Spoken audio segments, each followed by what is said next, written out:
This is the K-bar knife that U.S. Marines are issued. I'm going to sort of hold it up so you can see it really well. But I want you to pay specific attention to the top here. This is very smooth along the top. I can run my hand along it. It's dull, it's flat. There's no serrated edge on this. But if you took this United States Marine Corps issued knife and you added that Rambo fashionable serrated part on the top that makes it look really, really scary, that's where you would have the Hollywood looking knife, right? And it is not 100% that that's the knife that was used in the killings. It's not 100% that the serrated edge top was what was used in the killings. It's getting a lot of traction online in the media that it was a Rambo knife, but it may not have been. It may have been something completely different. And it's very helpful to know that information in the investigation, because if the killer didn't use a run-of-the-mill kitchen knife or an extremely common hunting knife in that region, it stands to reason the police would probably have a better chance of trying to find the individual through the fingerprint of the knife. I know that sounds weird, but I want to bring in Dave Ellis. He's an expert bladesmith. He's a dealer of world-class custom knives, and he's been called as an expert witness in multiple knife-related trials. He's also the founder of Exquisite Knives. Dave, thank you so much for being here. So one of the things I find fascinating is that the media kind of ran rampant with the Rambo-style knife because a shopkeeper led most people to believe that that's what the police were asking him if he'd sold.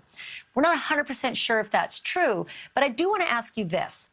A Rambo-style knife with the serrated edge up here it's sort of not functional for people who hunt and fish. It's not what they would necessarily use as a functional tool, you know, in pursuit of hunting and fishing. So it's probably more likely that a Rambo-style knife with the serrated edge is not as common as we all think up there.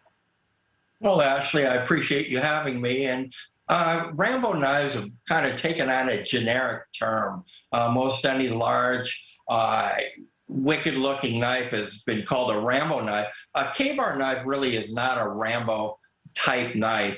The first two Rambo movie knives were made by a fellow named Jimmy Lyle, and it was based on a survivalist tool. It had a hollow handle to keep fishing gear, perhaps matches and such. And as you said, it had a saw blade top on it.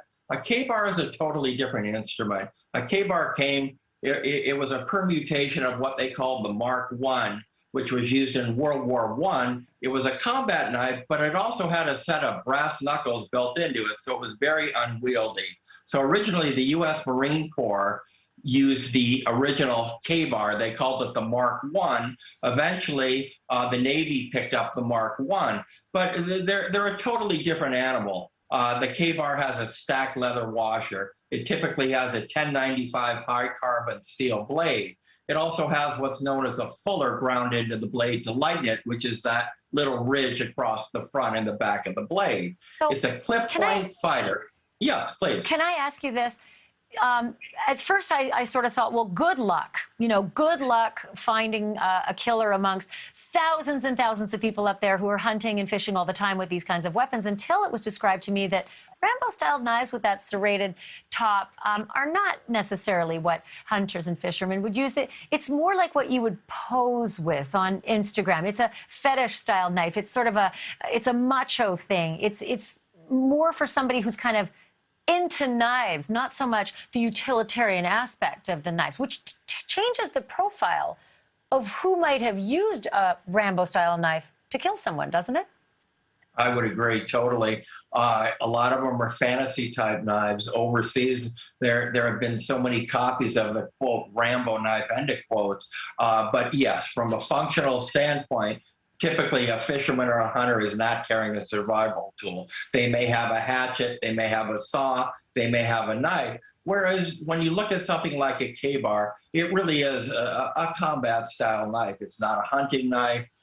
Sure, you could probably chop kindling with it, but it's officially made for one thing. I mean, it has the main sharp edge, and then it has what's known as a clip, which is probably the front third of the top, and that's also sharpened. It's a very violent weapon, whether in a slashing or a stabbing motion. But with a stacked leather washer, you could grip it even if your hands are sweaty or bloody. And again, to immediately call it a Rambo knife makes people jump to conclusions. Sure. And of course. the K-bar would make a lot more sense to me because, to be honest with you, growing up as a kid, I used the K-bar as a throwing knife. Thank you for watching. Go to newsnationnow.com to find NewsNation on your television provider. And don't forget to click the red subscribe button below to get more of NewsNation's fact-driven, unbiased coverage.